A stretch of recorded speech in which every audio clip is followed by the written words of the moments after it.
A mafia boss gave his credit card to a single mother for 12 hours and walked away without a single warning. 3 hours later, his phone vibrated. The transaction wasn't large. It wasn't reckless. It wasn't anything he had expected. Lorenzo De Luca stared at the screen longer than he should have.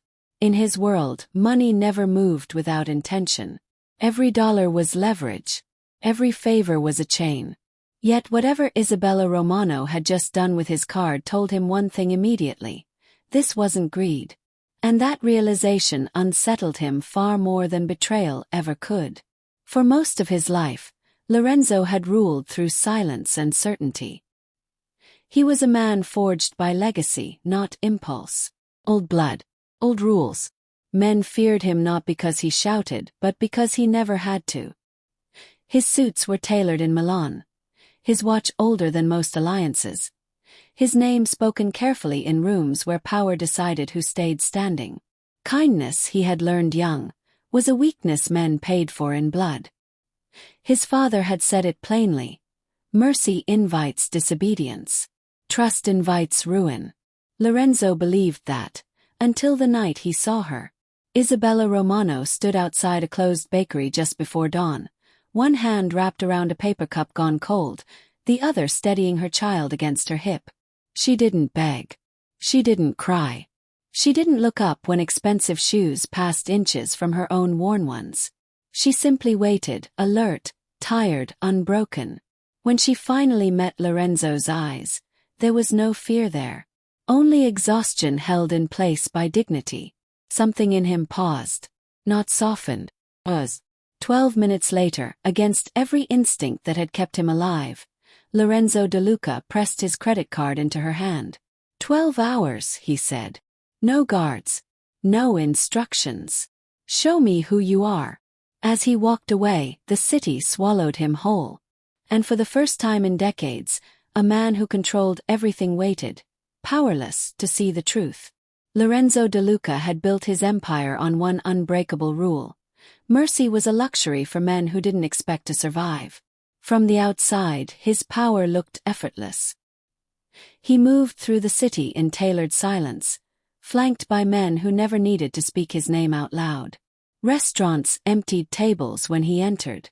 Conversations lowered themselves instinctively. Deals concluded faster when he listened instead of talked. Fear, he understood, was most effective when it didn't announce itself. The De Luca name carried weight long before Lorenzo inherited it. His grandfather had carved influence out of dockyards and back rooms. His father had refined it into something cleaner, quieter, untouchable. Lorenzo finished the work by removing sentiment entirely. No unnecessary cruelty. No unnecessary kindness. Only results. He lived alone in a restored palazzo overlooking the river, its stone walls older than most governments. The place was immaculate, curated, cold. Portraits of men who had ruled before him lined the hallway, faces stern, eyes unyielding. Every morning, Lorenzo passed them without looking too long. He knew what they would demand of him. Strength, control, continuity. Emotion had never been part of the equation.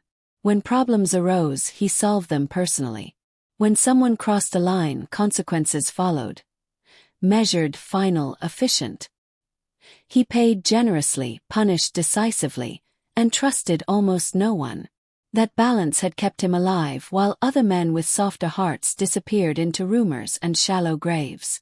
Yet there were moments, rare, unwelcome, when silence pressed too hard. Late at night, after meetings dissolved and the city exhaled into darkness, Lorenzo would sit alone with a glass untouched in his hand. Not thinking about rivals or territory or money, but about something harder to name. An absence. A hollow space where something human had once tried to grow and failed. He remembered being a boy, watching his father settle disputes with a voice so calm it terrified grown men. No shouting. No explanations. Just decisions. That was the lesson passed down more clearly than any inheritance. Attachment creates weakness. Weakness invites chaos. So Lorenzo buried whatever part of him questioned that truth. Until the night he saw Isabella Romano. He told himself it was coincidence. Fatigue. A long meeting stretching past midnight. But the image returned uninvited. The way she stood still instead of shrinking, the way her arms curved around her child like instinct made visible. She hadn't recognized him, hadn't flinched, hadn't begged. That was what unsettled him. In his world, people always wanted something. They angled for advantage, pleaded for mercy, lied for survival. Isabella had done none of that. She had simply existed, tired, steady, unashamed. Lorenzo had spent his life believing that desperation revealed people's true nature. That when stripped of comfort, everyone reached for more. Yet somewhere between that belief and the weight of the credit card now missing from his pocket, a crack had formed. He told himself this wasn't kindness. It was a test, controlled risk, a way to confirm what he already knew. Still, as he sat alone in his quiet palace, waiting for the first transaction alert to light up his phone, Lorenzo De Luca did something unfamiliar.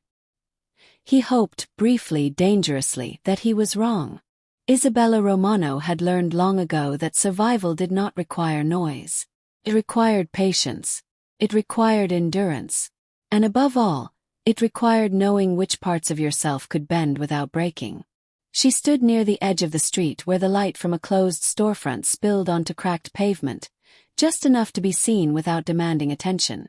Her coat was thin, worn at the elbows, but clean. She made sure of that. Appearances mattered, not for pride alone, but because people decided what you deserved in the first 3 seconds they looked at you. Her daughter slept against her side, small and warm despite the cold, breathing slow and steady like someone who still believed the world would be there when she woke up. Isabella adjusted her grip instinctively, a protective curve she no longer thought about. Her body had memorized the shape of guarding another life. She did not hold a sign. She never had. There was a line she refused to cross, even when hunger pressed hard and fear whispered practical arguments in her ear. Begging invited pity, and pity had a way of turning sharp when you stayed desperate too long. She had seen it happen. Kind faces souring. Coins thrown with irritation instead of care. Help that came with questions she didn't owe answers to. So she waited. Isabella had not always lived this way. Once she'd had routines. Mornings that began with coffee she didn't have to ration. A job that paid just enough to feel secure. A small apartment with chipped paint and a window that caught the afternoon sun. It hadn't been much, but it had been theirs. Then came the slow unraveling. Medical bills, reduced hours, promises from people who meant well but couldn't carry her weight forever. Each loss was small on its own. Together, they pushed her out of places she'd thought were permanent. What never left was her resolve. Her daughter came first. Always. If there was food for one, the child ate. If there was warmth to be found, Isabella stood between it and the cold. She learned how to stretch minutes, coins, hope. How to make exhaustion look like calm. How to answer questions without revealing fear. People often mistook her silence for weakness. They were wrong. When Lorenzo De Luca had stopped in front of her, Isabella noticed his shoes first. Polished, expensive, and hurried. Men like that usually didn't pause. They passed through the world as if it parted for them naturally. She hadn't looked up right away. When she did, she didn't see judgment or curiosity. She saw calculation interrupted by something unfamiliar. And for a moment, neither of them spoke. She did not ask him for anything. That was important. If help came, it would be offered, not extracted. Her dignity was the last thing she owned outright, and she guarded it fiercely. Even now. Even here. Later, when his card rested heavy and impossible in her palm, Isabella felt fear before gratitude. Not because she didn't need help, but because she understood the cost of accepting it. Power always expected a return. Still, as she held her sleeping child closer and steadied her breath, Isabella made a quiet decision of her own. If she was going to be tested, she would not fail by becoming something she wasn't. Whatever she chose to do next would be guided by the same rule that had kept her standing this long. Take only what is needed. Give where you can. And never let desperation rewrite who you are. The card felt heavier than it should have. Isabella noticed that first, the weight of it resting in her palm, cool and unyielding, as if it carried more than numbers and plastic. She hadn't reached for it. Hadn't even nodded. Lorenzo De Luca had simply placed it there. His fingers withdrawing without hesitation, as though once released, it no longer belonged to him. 12 hours, he said quietly. His voice was calm, controlled, the kind of calm that didn't invite questions. Around them, the city continued its indifferent rhythm. Cars passing, a distant siren, footsteps moving past lives they didn't want to see. No one stopped. No one stared.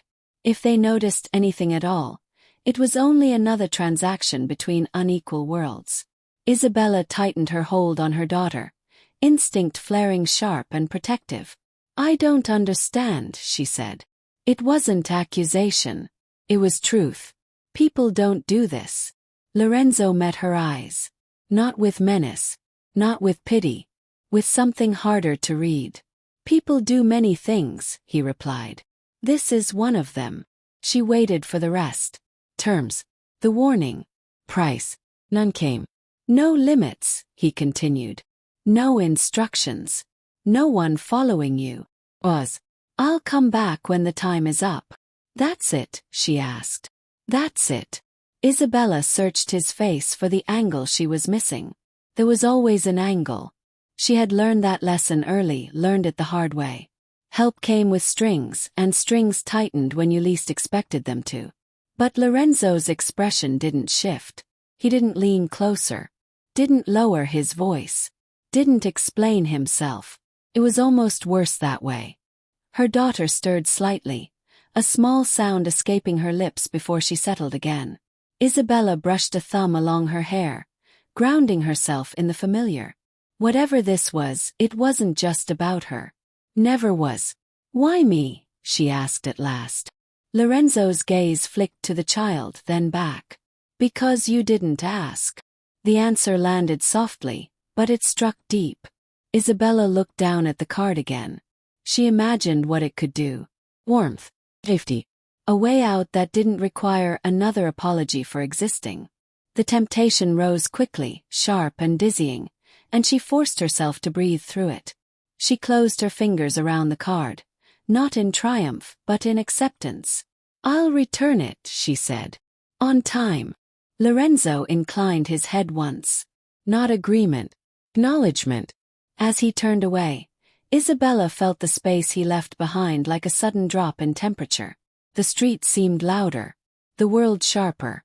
She was acutely aware of what she held, and what it represented. Power unguarded, even briefly, was dangerous. Lorenzo knew that better than anyone. As he disappeared into the night, Isabella stood still, the card pressed between her palms, her heart steadying around a single unspoken vow. If this was a test, she would meet it on her own terms. Not with excess. Not with fear. But with the same quiet strength that had carried her this far. And somewhere beyond the reach of streetlight and certainty, a man who had never trusted anyone waited for the consequences of letting go. Lorenzo De Luca did not sleep. He told himself it was habit, not concern. Years of vigilance had trained his body to remain alert long after night surrendered to morning. Still, as he sat in the quiet of his palazzo with the city stretched out below him, he found his attention drifting to the phone resting untouched on the table. The card was linked to a private account, one he rarely monitored because nothing ever surprised him. Money moved when he ordered it to. That was how power worked. Predictable. Obedient. Tonight it felt different. He poured a glass of water he didn't drink, walked from one end of the room to the other, stopped in front of the window and watched lights blink on and off like signals he refused to decode. Somewhere out there, Isabella Romano was holding something that belonged to him. Not just the card. Choice. Minutes passed. Then hours. Nothing. No alert. No transaction. No proof that she had even tried to use it. That unsettled him more than immediate excess would have. Greed at least followed logic. It could be anticipated, managed, punished if necessary. Silence was harder. Silence suggested calculation. Or fear. or restraint. All three were dangerous. By the fourth hour, Lorenzo's thoughts turned sharper. Perhaps she was waiting for stores to open. Perhaps she was planning something larger, something final. He had seen desperation push people into reckless brilliance before. 12 hours was enough time to disappear if you knew how. He checked the phone again. Still nothing. His father's voice surfaced uninvited, as it always did when certainty wavered. Trust is how men lose leverage. Lorenzo had lived by that rule. He had survived by it. Men who broke it ended up cautionary tales whispered over wine and regret. Fool, he muttered to the empty room. He wasn't sure who the word was meant for. At dawn the city shifted. Tones changed. Movement increased. Life resumed. Lorenzo sat down at last, folding his hands, forcing stillness where his mind refused it. Then the phone vibrated. He looked at the screen without moving for a long second, as if acknowledging it too quickly would grant it power. When he finally picked it up, the notification was simple. A modest amount. A location he recognized. Ordinary. Too ordinary. He felt no relief. Only tension tightening deeper. Another alert followed. Then another. Small. Precise. None of them indulgent. Lorenzo leaned back slowly, eyes narrowing. This was not how betrayal looked. As the hours passed, the pattern continued. Careful, restrained, almost reverent. No luxury. No excess. No attempt to take more than necessary. The story he had expected refused to write itself. And that frightened him. Because for the first time in a very long while, Lorenzo De Luca could not predict the outcome of his own decision. He had handed over control, and instead of chaos, he was met with something far more dangerous. Restraint. As the 12th hour approached, Lorenzo stood, straightened his cuffs, and reached for his coat. Whatever truth Isabella Romano was revealing, he was no longer certain he wanted it disproven, but he needed to see it with his own eyes. The first purchase appeared just after sunrise. Lorenzo was standing by the window when his phone vibrated again. The city below washed in pale light. He didn't move immediately. He let the moment settle, as if bracing himself for confirmation of something he had already judged. The amount was small, almost unremarkable. He frowned. It wasn't the kind of number that came from impulse or indulgence. It was the kind of number someone calculated before pressing confirm. He tapped the screen, scanning the details. A neighborhood market. Early hours. Practical. He exhaled slowly through his nose. An hour passed. Then another notification. Different location. Still modest. Still restrained. No boutiques. No hotels. No sudden leaps that suggested escape or excess. This was not fear spending. This was not desperation panicking with money it would never see again. This was intention. Lorenzo sat down, phone in hand. His mind working through possibilities he didn't like. People with nothing, when given too much, usually rushed. They filled emptiness with objects. They tried to outrun scarcity before it caught them again. Isabella wasn't running. She was choosing. Mid-morning brought more activity. Pharmacy. Children's store. A grocery receipt that made Lorenzo pause longer than the rest. Not because of the total, but because of the items listed in his mind without seeing them. He knew patterns. He understood necessity. He imagined small shoes. Warm layers. Food meant to last, not impress. Still nothing for herself. That detail lodged uncomfortably in his chest. By noon the pattern was undeniable. Each transaction carried the same quiet restraint, the same refusal to take advantage of what had been offered freely. There was no attempt to test the limits. No curiosity about how far she could go. She was acting as if the money mattered. Lorenzo leaned back, his jaw tightening. This wasn't how the world worked. Not the one he knew. Power invited appetite. Opportunity invited exploitation. He had built an empire on understanding that truth. Yet Isabella Romano was behaving like someone who feared something other than losing money. She feared losing herself. The thought irritated him. then unsettled him. Then unexpectedly it stayed. Another alert came through. Small again. Purposeful. The kind of purchase that solved a problem rather than announcing victory over it. Lorenzo set the phone down and stood, pacing once before stopping himself. Control had always come easily to him. This waiting did not. With every careful choice she made, the story he had prepared unraveled further. There was no chaos to condemn. No betrayal to justify his suspicion. Only restraint, repeated again and again, as if she understood something he had spent a lifetime ignoring. That money, even in abundance, was not freedom. Choice was. As the hours dwindled, Lorenzo found himself watching the clock less for confirmation of failure, and more with a tightening awareness of what success might mean. Because if Isabella continued as she had begun, the danger would not be that she took too much. The danger would be that she proved him wrong. By mid-afternoon, Lorenzo no longer looked at the numbers first. He looked at the rhythm. Each alert arrived with space between it, as though Isabella paused before every decision. Not hesitation born of fear but consideration. The kind that weighed consequences instead of possibilities.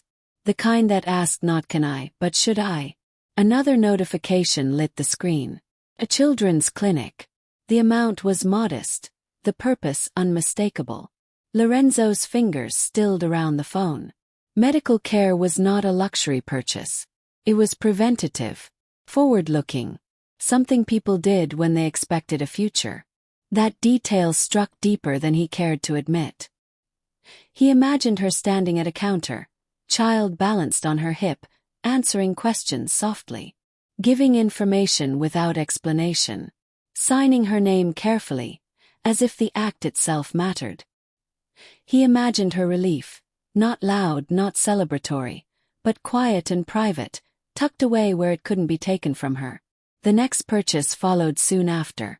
It was practical, durable, not fashionable, the kind meant to last longer than a season. Lorenzo recognized that instinct immediately. It was the same logic he used when selecting men to trust. Few, reliable, built for endurance. Still nothing for herself. By late afternoon, the pattern was undeniable.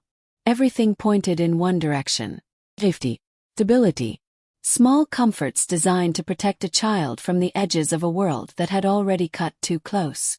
Lorenzo felt a tightening in his chest he refused to name. He had seen mothers before.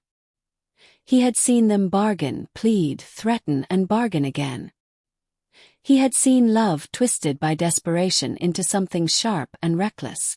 But this was different. Isabella was not trying to escape her circumstances in one reckless leap. She was fortifying. Another alert appeared. This one made him sit down. Donation. Not large. Not symbolic. Real. He stared at the screen longer than he had any other. The irony was not lost on him. A woman with almost nothing diverting a portion of unexpected fortune away from herself. Giving without witnesses. Without credit. Without leverage. That was not survival instinct. That was principle. Lorenzo thought of all the money he had moved in his lifetime. How often it had been used to bind loyalty, to secure silence, to erase inconvenience. How rarely it had been used simply because it could ease someone else's burden. He realized then what unsettled him most. Isabella Romano was treating his money as a responsibility, not a reward. As if the card did not represent escape or indulgence, but stewardship. As if having access to power, even briefly, required restraint. The final alert before dusk was small. Almost forgettable. Almost. Lorenzo set the phone down and leaned back. His gaze fixed on the ceiling rather than the city beyond the windows. The test he thought he had designed so carefully was no longer his. Each choice she made reflected something he had spent a lifetime suppressing. That power did not have to dominate to matter.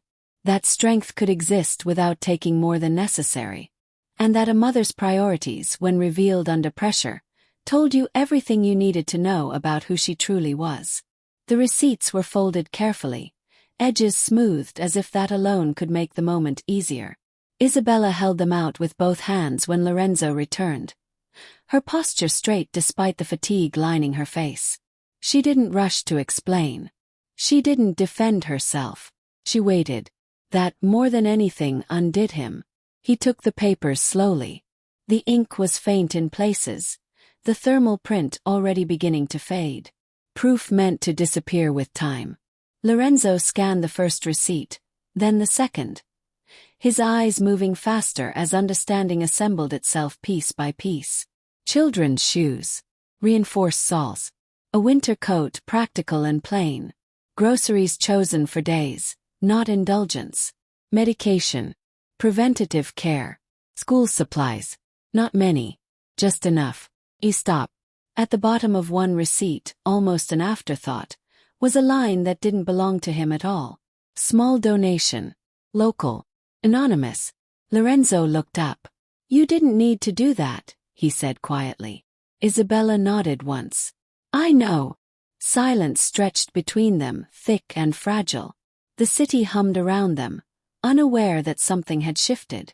Lorenzo felt it in his chest like a pressure he couldn't push away. You bought nothing for yourself, he said. She didn't answer immediately. When she did, her voice was steady.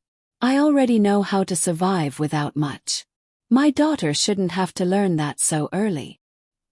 He glanced toward the child nearby, absorbed in a simple task, unaware of how close the world had come to shaping her differently.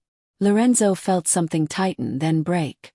All his life, he had believed people revealed their worst selves when given opportunity. That scarcity stripped away pretense and exposed hunger for more. But the truth sat there in black ink and modest totals. Isabella had chosen restraint when excess was offered, responsibility when escape was possible, kindness when no one would have blamed her for selfishness. You could have disappeared, he said. She met his gaze without flinching. I didn't want to. The honesty in that answer struck harder than any betrayal would have. Lorenzo thought of the men who had taken everything offered and still demanded more. Of the deals made under the guise of loyalty. Of how often power had been mistaken for worth. And then there was this woman, tired, careful, unarmed, who had treated his money like something sacred. Not because it was his. Because of what it could do. Lorenzo folded the receipts and held them a moment longer than necessary. When he spoke again, his voice was different. Not softer, clearer. You didn't take advantage, he said. Isabella shook her head. I took responsibility. Something in him gave way then. Not loudly, not all at once, but enough to change the shape of the room. The test was over. Not because time had run out, but because the truth had arrived, printed plainly, undeniable. And for the first time in his life, Lorenzo De Luca understood that real power did not lie in what you could take. It lay in what you chose not to. Lorenzo did not speak immediately. He folded the receipts once more, slower this time, as though the act itself required respect. Then he placed them back into Isabella's hands, not as evidence returned, but as something that belonged to her story, not his judgment. You're finished, he said. Isabella stiffened, misunderstanding flashing across her face for a brief second. Years of experience had taught her what those words usually meant. Endings were rarely gentle. But Lorenzo continued. The 12 hours are over, he clarified. Not the conversation. She studied him carefully now, measuring the space between danger and possibility. I'll give the card back, she said, reaching into her coat. He lifted a hand, stopping her. Keep it, he said. For now. Her breath caught. I don't. You've already shown me what I needed to see, Lorenzo interrupted, not unkindly. This isn't about the money anymore. Isabella lowered her hand slowly. Then what is it about? Lorenzo glanced toward her daughter, then back to her. His gaze held no ownership, no expectation. That, more than anything, unsettled her. Safety, he said. Stability. Time. She waited. She had learned that men like him always finished their thoughts. I won't tell you where to go, Lorenzo continued. I won't ask you to stay. I won't attach conditions to help you didn't ask for. What I will offer is protection. The word carried weight. In his world it always did. Isabella's spine straightened. At what cost? None, he replied. Not the kind you're expecting. She searched his face for deception and found none. What she saw instead was something quieter. Resolve without appetite. Authority without hunger. You don't owe me loyalty, Lorenzo said. You don't owe me gratitude. And you certainly don't owe me obedience. His voice lowered, firm but measured. No one will touch you. No one will pressure you. No one will use what you've been given as leverage. And after? She asked. That's your choice. The simplicity of it nearly undid her. Power had always come with a hand on the back of her neck, steering her whether she wanted it or not. This was different. This was an open door with no one standing in the frame. Lorenzo took a step back, creating space deliberately. There are places you can stay, he said. Resources. People who will help without asking questions. He met her eyes. If you want them. Isabella swallowed. And if I don't? Then you walk away, he said. Whole. For a long moment, neither of them spoke. The city breathed around them. Somewhere nearby, her daughter laughed softly at something only she could see. Isabella nodded once. Not in submission but in understanding. Lorenzo de Luca had ruled his world by control for decades. And now, without raising his voice or tightening his grip, he offered something far rarer. Power that did not claim ownership. The change did not arrive all at once.